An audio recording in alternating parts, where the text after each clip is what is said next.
Let me start off on a personal note because it gives you a sense of where I'm coming from and why I still have any enthusiasm for anything at my age.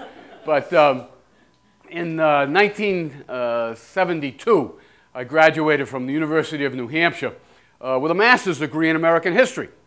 And I was able to get a job as a teacher at the Attleboro, Massachusetts Junior High School.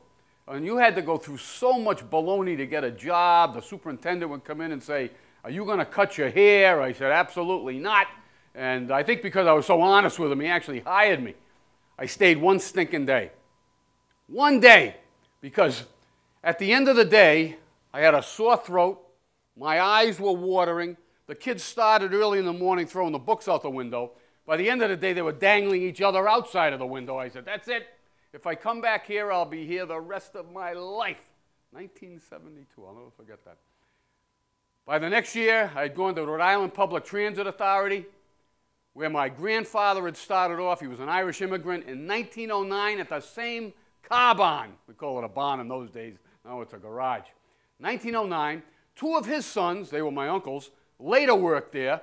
And here I come along in 1973 with a master's degree and sneak in the door. I'm the third generation. And I can always remember my dad. I was the first one in the family to go to college. And he sat down with me one day and he said, "Son, did you really need the master's degree to drive the bus?" He was like, I said, shut up. I said, "You'll get your money's worth out of it. Don't worry." So off to drive a bus I went. And believe me, I didn't tell anybody that I had a college degree or a master's degree. That would have been the kiss of death. You know, people sometimes say, "Hey, what are you doing here? Or why are you showing up?" But one thing I noticed immediately as I started driving a bus, I noticed a lot of things immediately, but I was making more money as a blue-collar worker driving a bus than I did with a master's degree as a school teacher. Boy, that hit me right between the eyes. I said, I couldn't believe it. And as time went on over the first few months, I realized that we had the best blue-collar job in the state of Rhode Island. Not only a better salary than the teachers, excellent working conditions, and the best medical benefits that money could buy. And I said, my God. But I was also amazed at how nonchalant my fellow bus drivers were, and mechanics, about what they had. They didn't seem to have any appreciation for it. And being a nosy son of a bee, which is exactly what I am, I had a great talk with a cab driver from Eritrea coming in from the airport yesterday, because I know a little about that country, and he was taken back by it. But I would go around and ask all the bus drivers, how did this job get so good? Why are we doing as well as we're doing? And people would come up with the damnedest answers. The politicians love us. There's something about bus drivers that politicians just can't get away from. And so they constantly give us things. The company loves us. Oh, we got the best group of management that the world's ever seen, and they want to make sure that we live a good, wonderful middle-class life. I said, oh, boy. And they went on and on and on. And finally, I got to one tough old timer, and he said, don't listen to all that crap. He said, it's the union that did all of this. None of the rest of them would give you 10 cents out of their back pocket. And boy, he was absolutely right, and I always felt that anyway. But with most things in American life, you'd better be able to back it up with evidence. Because talk is cheap. But when you can show the facts, the figures, the episodes, the incidents, the history, then you've got an argument, and then you're in a good spot. So in 1975 or so, just a few years into my tenure at the bus company, and I worked a list. I was all over the place, different times of the day, different routes every day, but I liked it that way. It broke it up. And I oftentimes worked nights, and I had time off during the day those first few years. And I used to go to the Historical Society library because they used to look at me. Sometimes I go into my bus driver's uniform, and they'd look at me like, yeah, what do you want? You know, they didn't like ordinary people coming in the front door because they had a million documents for the aristocracy, but not for us. But slowly but surely, I was able to put painstakingly a booklet together about the history of Division 618 of the Amalgamated in Providence, Rhode Island. But it took a while because I had to do it between shifts.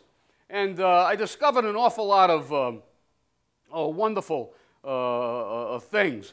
And I interviewed retirees, guys that were in their 80s and 90s, who in the 1970s had started their work life in the 1890s. You know, I look back in that today and said, I talk with ghosts from another world. It was unbelievable, but I still remember all of those people. They were outstanding individuals.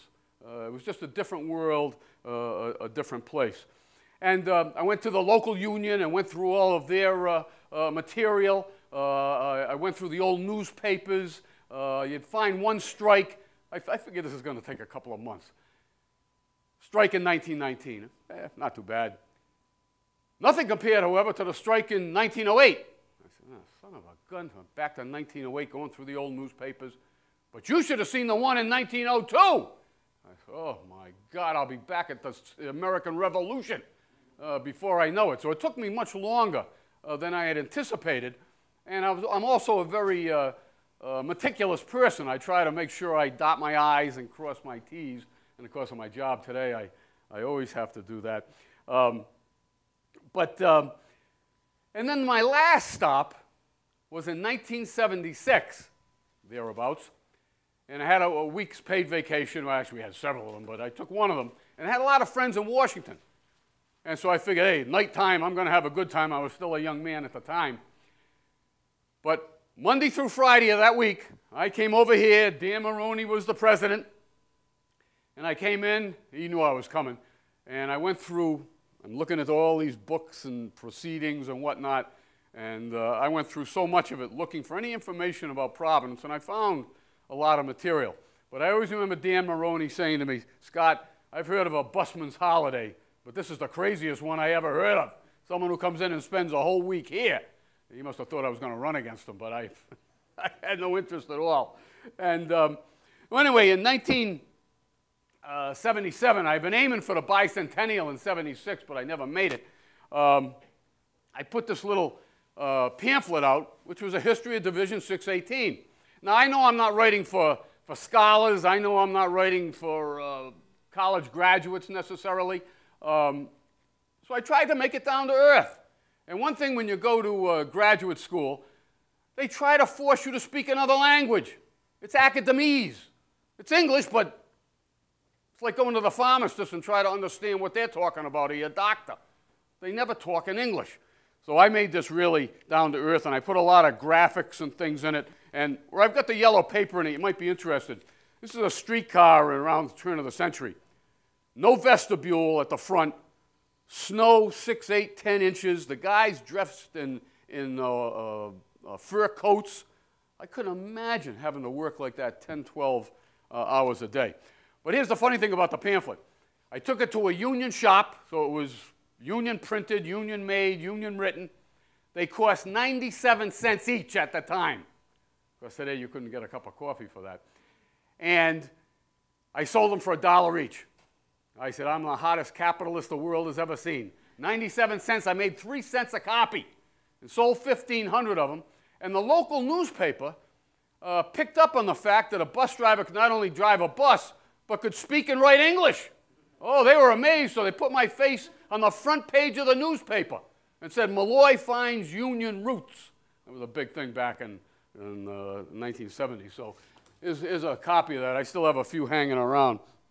But anyway, the history of mass transit, which I'm going to talk about first, and then get into the amalgamated, and we'll take a break, and then I'm going to give a call to arms as to why we need to resuscitate, bring back to life, do whatever we can to make sure that the labor movement is still with us, because we've been around way too long to give up the ghost today. But mass transit really started with the most primitive vehicle you could imagine. It was called an omnibus, which means for everybody. And it was in New York City, which was in the, up until California came into vogue after 1900, was the place where everything was invented or started, it seems, in America. And so the omnibus got its kickoff in 18 1827, which is a long time ago. That's what I always tell my students. When the historical event is so far back, I always say, don't worry about the date, just put a long time ago. The students always love that. They, oh, thank God I don't have to remember that date. But 1827, and all an omnibus was kind of an urban stagecoach. You know, we think of the stagecoach out west. No, it started here in the east. And they also had long furniture wagons with rows of seats in them with some type of covering over the top so you wouldn't get snowed on or rained on. And they weren't very fast. They weren't very efficient. They were just used basically to take school kids around town for the most part. But 5 years later in New York City, where else, they came up with a new technology. And that's what mass transit's all about, technology, and how we keep up with it and what happens to us because of it. And somebody invented a simple enough thing. It was a horse car.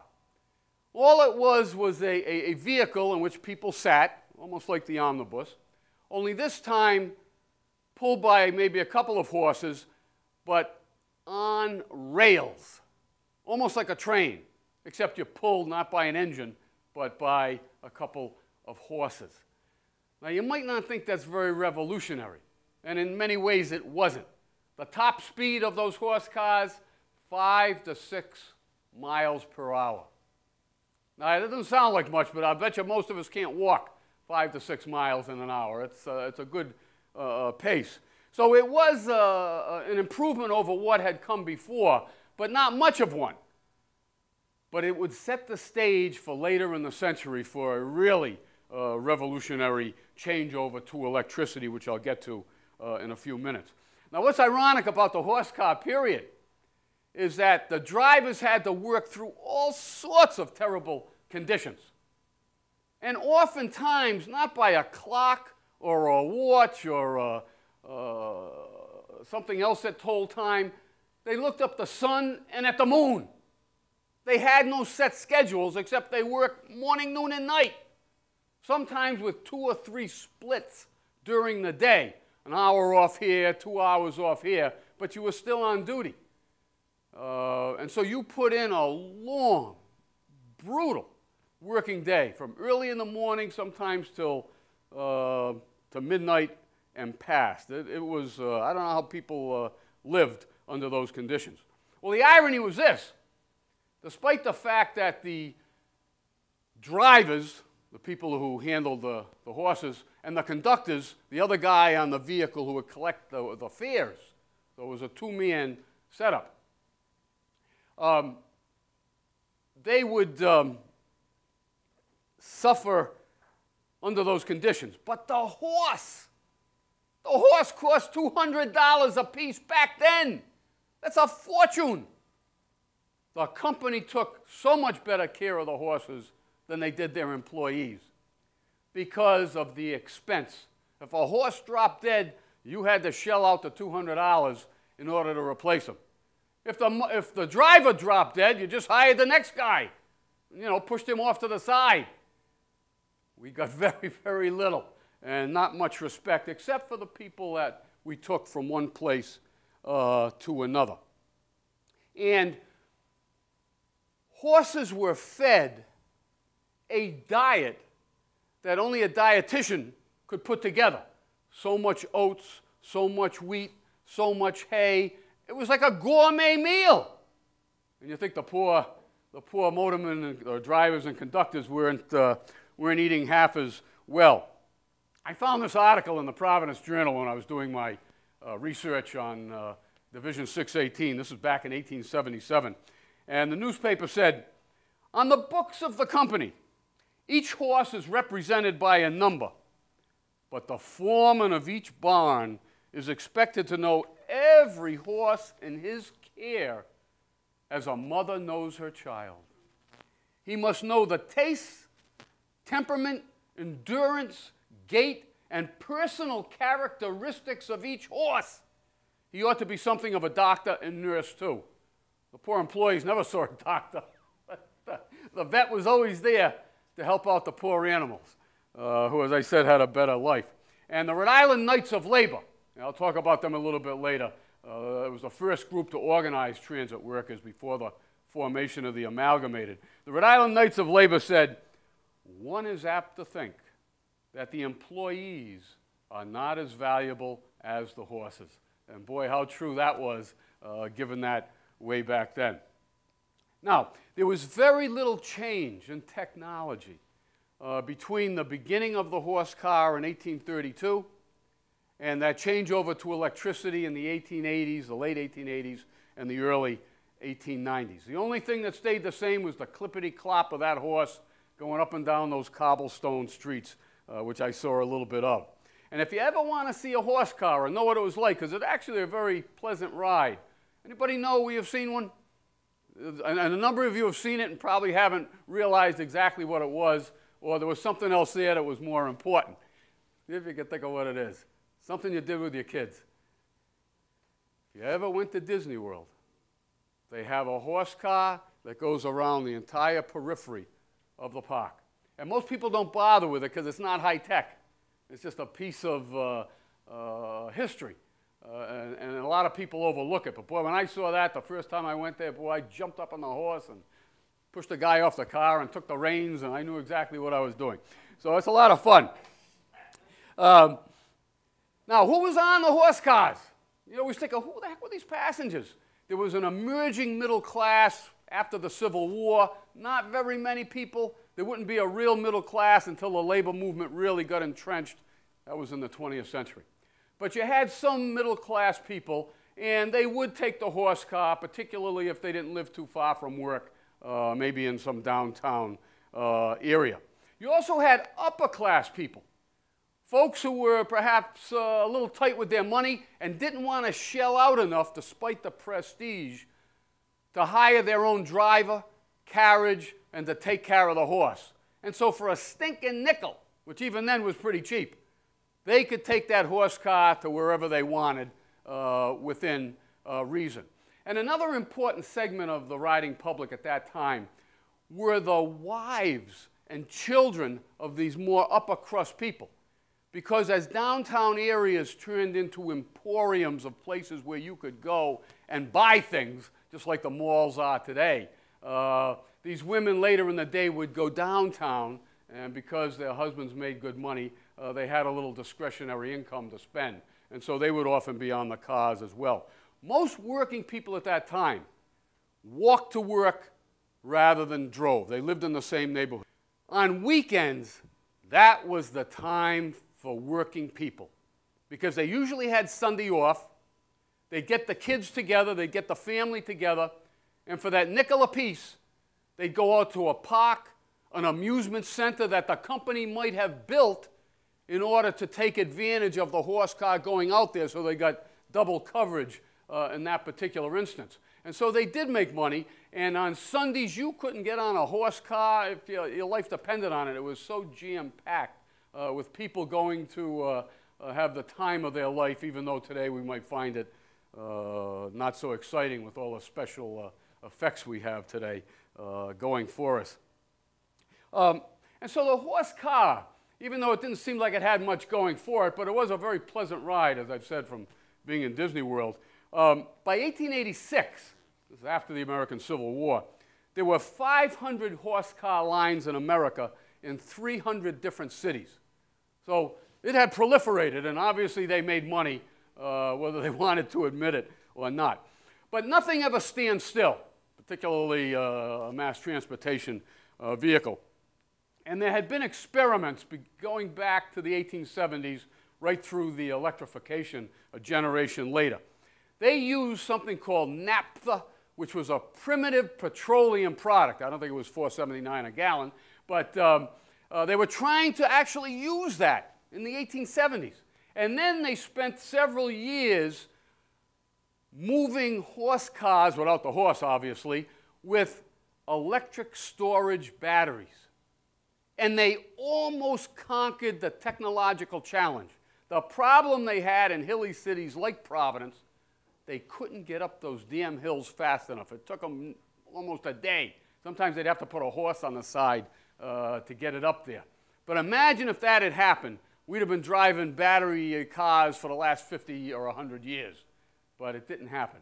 It almost made it, but not quite. Other places experimented with cable cars. And of course, we all know who's got the cable car still going today? San Francisco. Everyone knows that one, you know, Tony Bennett and I Left My Heart in San Francisco. But back in the 1880s, there must have been 25 major systems in America that had cable cars. And all that is just a cable under the ground. They got a big, almost like a grip that went down. Thank you. A grip that went down there and grabbed onto it and boom, would take you along. And then when they wanted to stop, they just loosened the grip. So that looked like it might have been a possibility for a while. But by the late 1880s, a new experiment worked out better than the others, at least for the time. And that was the electric trolley. And we call it an electric streetcar, a trolley. And all a trolley was, there was a pole that went from the top of the vehicle, and it was called a trolley pole. And it went up to an electric wire that went everywhere. And that would bring the juice down through the trolley itself, the streetcar, underneath it to the electric engines. And it could go like heck. In fact, so many changes came about because of that. When they went through a farmer's field, they would actually pay for the right-of-way. This was out in rural areas.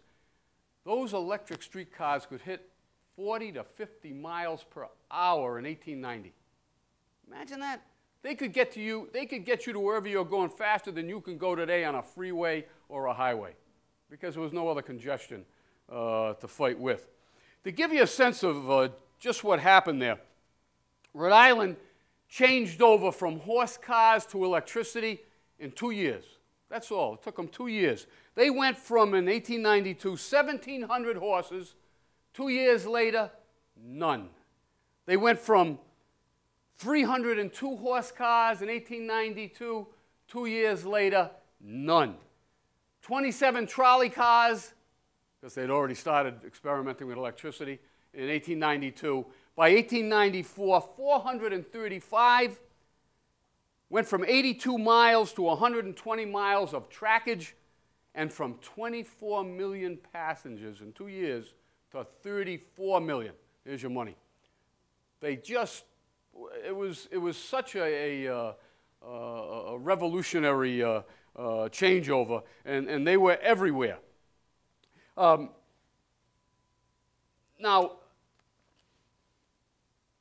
the introduction of the trolley and the streetcar really made a tremendous difference in everyone's life. Whether you were an employee, whether you were a passenger or you were the owner, everything was different.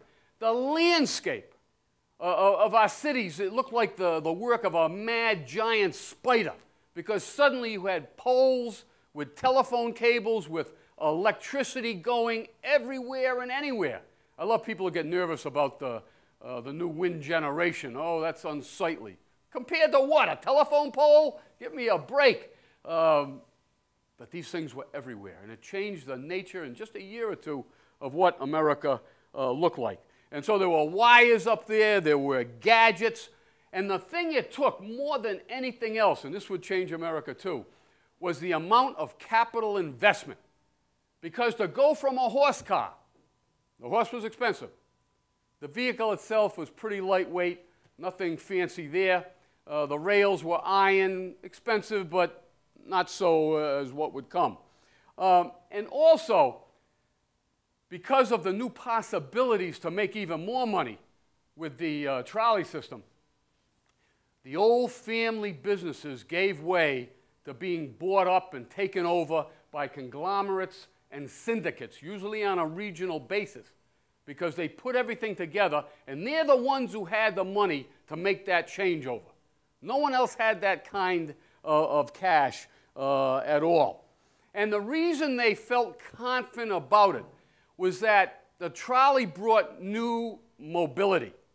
Not the 5 or 6 miles per hour that the horse car did. Now you could live 30 miles from your job and still get there at a decent time. The routes became ever longer, not only going into the suburbs, but by 1905, 1910, going into rural areas. Sometimes the interurbans would go from state to state almost as fast and sometimes faster than a steam railroad. Real estate blossomed with new worth. I know when they built this building, and then a couple of years ago they put the subway in. My God, the value of this building skyrocketed. And it was the same thing back then. If a route went down your street, or if you had a stop near your home, boy, you were in great trouble. Today, nobody wants a bus route anywhere near their home. But this was a different world than we have today. We also saw these new syndicates coming in, and what they did was they'd get the trolley franchise, they might get the natural gas franchise, and maybe the waterworks. And they'd merge them all together into a utility monopoly so that they owned everyone's money that got paid for whatever these necessities were that we needed from day-to-day life. And another thing that came to play, and this really helps explain why when we went on strike, and boy, you're going to see a bunch of these coming up, when we went on strike, the passengers 99 out of 100 times were on the side of the employees. And the reason was these new syndicates, and boy, some things never change, they didn't want to pay fees, they didn't want to pay taxes, they didn't want to pay a franchise in order to use a public street. I mean, they should have paid for something.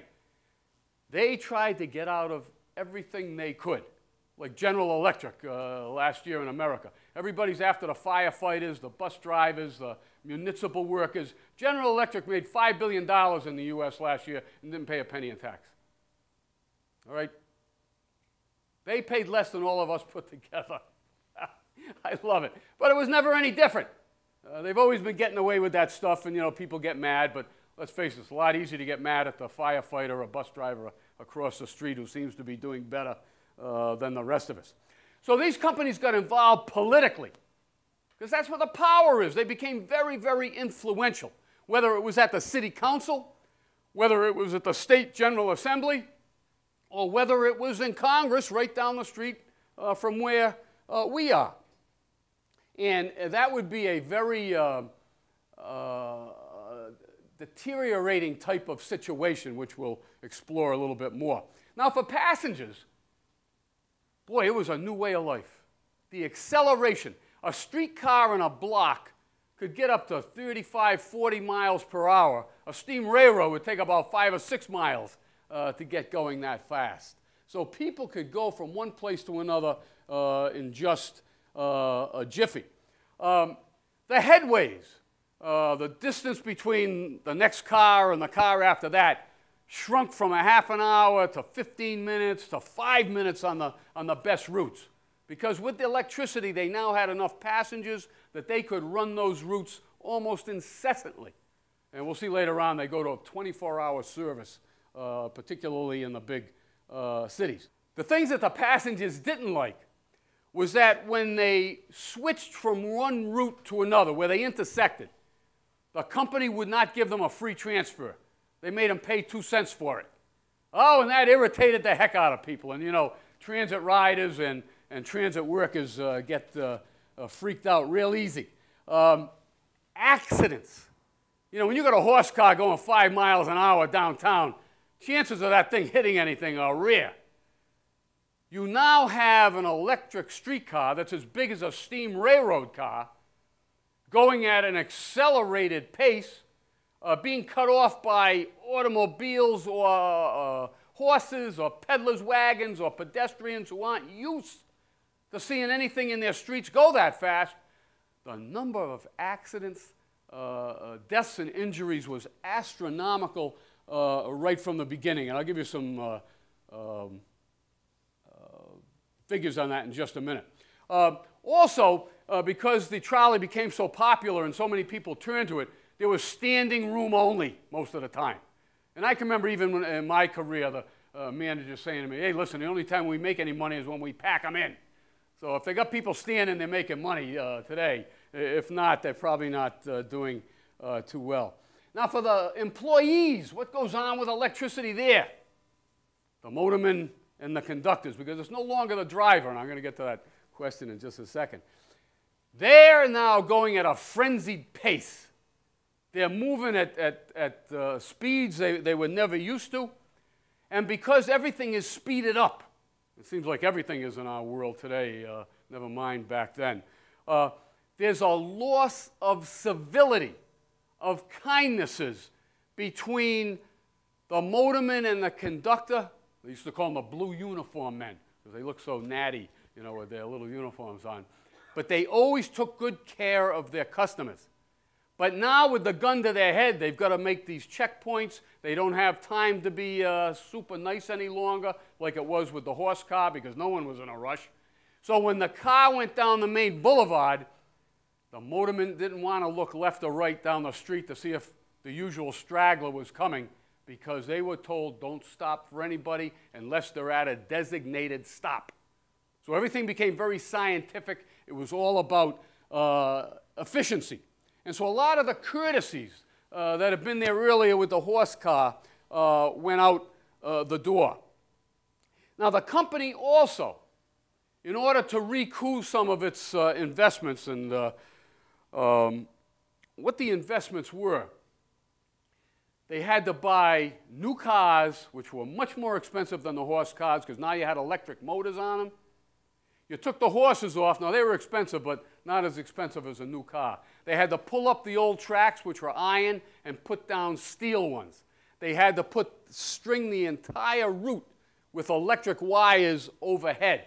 There was a lot of money involved, and only a few people could afford any of that.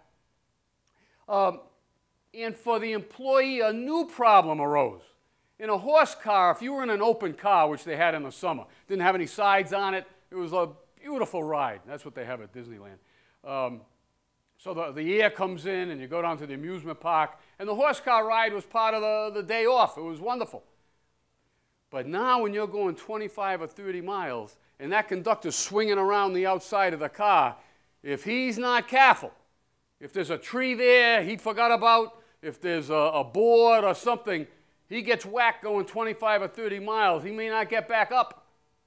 And so we lost a lot of people on that, and the Amalgamated tried to jump in, as we'll see later on, to take care of that problem. Also, the old family companies that have run the horse car situations, they paid a decent wage. It was nothing to brag about, but it wasn't bad. With the new guys in town, in order to recoup some of their investment, they kept the wages for the old-timers because they were so beloved by the passengers, if you can imagine that. But every new hire now got less. Today we call it two-tier wage system. But they started that way back before 1900. Almost everything you'll see today had its genesis a long time ago.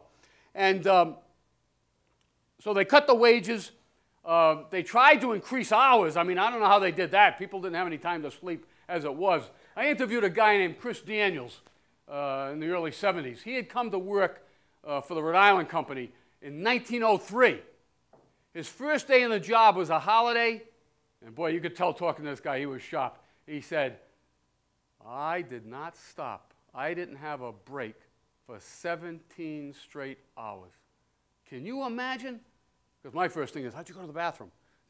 So bus drivers always want to know, how'd you go to the bathroom? Where'd you get something to eat? You know, people would bring them something. 17 hours. No overtime. Just 17 straight hours. Mechanics, with the advent of the electric streetcar, now had to grind wheels to a very precise width, where with the horse cars it really didn't matter so much. And to get to that narrowness, oftentimes they couldn't wear their mask, and so they'd get slivers and electric sparks in their face. And you could tell the people who worked in the mechanical department. Their hands were all gnarled. I saw some of them. You know, fingers cracked, going the wrong way. Terrible.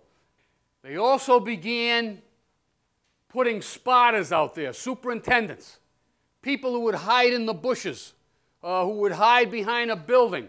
Did they come by at the right time? Were they talking too long with the passengers? were they slipping a nickel in their own pocket? And in those days, at the end of the day, when you turned your money in, if there was counterfeit coins, you had to pay for it. If you were short, because they had a thing to measure how many people got on, again, if there wasn't enough money there, you took it out of your own pocket or they fired you. There was no recourse. There was nobody to go to just yet. Now, here's where the amalgamated begins in its very primitive form. Back in 1861, even though we don't know very much about it, but some crazy person in New York City, isn't that all the people in New York City? No, this was one crazy person in New York City in 1861 who tried to form a union on the horse cars. And we don't know very much about it, but, you know, in a way, he's the founder of the amalgamated. But there was another group before we came into existence in 1892, and it was called the Noble and Holy Order of the Knights of Labor. And all the Catholics who joined thought they were going right to heaven when they paid their dues. The Noble and Holy Order of the Knights of Labor. I mean, why don't we have titles like that anymore? That's beautiful.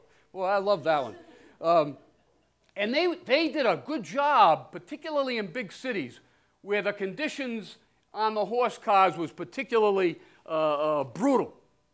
And places like Pittsburgh, New York, Chicago, big time places where people were simply a number and were not treated very well. Well, things got so bad after a while, and the Knights of Labor kind of fell apart in the 1880s. And the greatest personality in the labor movement in American history, and if you ever watch Alex Trebek and see Jeopardy, and they have the category, and every once in a while they do that, I know because all my students call me up. Professor, what's the answer to the fifth one? That's a tough one. I don't remember that one.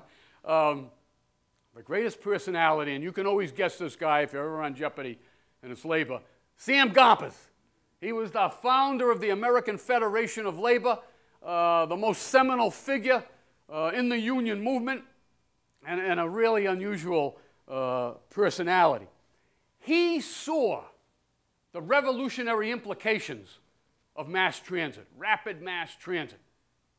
And he knew for the most part, after the Knights of Labor, there was very little organization. A few of them survived in a city here and a city there, but there wasn't much. So Gompers put out a call, which was very unusual for him in the AFL. He put out a call for streetcar workers to form their own union and join the AFL in 1892, and he chose Indianapolis for the place for it to happen. 52 delegates showed up. Some of them represented what was left of the Knights of Labor. Some of them represented themselves, but nobody knew any better. They all showed up and tried to get it off. They paid $1.50 a night for the hotel there. I only mention that because I paid 100 times as much the Amalgamated did last night. So if you want to know if inflation makes a difference, boy, it really does. They came up with a couple of things, not a lot because it was just the beginning. 5 cents per capita. Boy, when's the last time we saw 5 cents per capita, huh? And they refused to affiliate with the American Federation of Labor, much to the chagrin of poor Sam Gompers, who got them off the ground. They stayed independent, at least for another year. They called themselves the Amalgamated Association of Street Railway Employees of America. The old-timers, and I'm telling you, I interviewed some of them, they used to say, oh, I belong to the Lamigated. The Amalgamated was too hard to say. It's a British word. Amalgamated. Lamigated. Hey, that's American. You know, Lamigated. I always got a kick out of that. And later on, it would become the Amalgamated Association of Street and Electric Railway Employees of America. And after that, the Amalgamated Association of Street, Electric Railway Employees and Motor Coach Operators of America. We had the longest title in Christendom. I don't know how anybody could write that. Took up the top of the whole stationery. It was just absolutely amazing.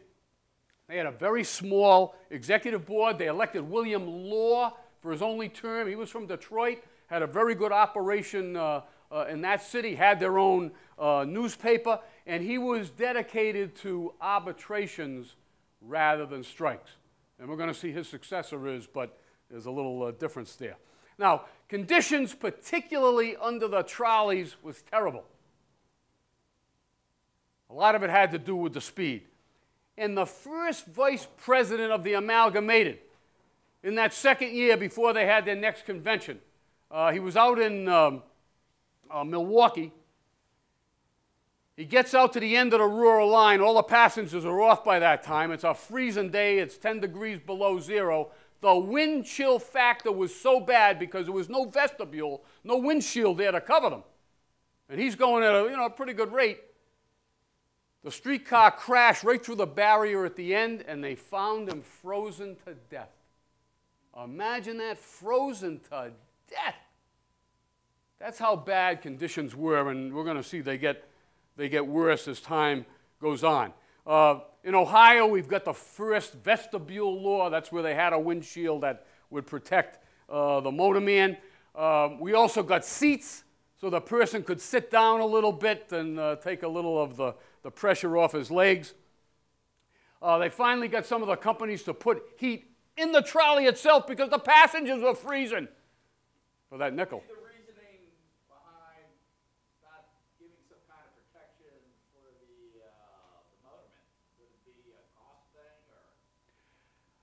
You know, from what I've read, it was the fact they felt that anything between the motorman and his eyesight would impair his vision and therefore create more accidents.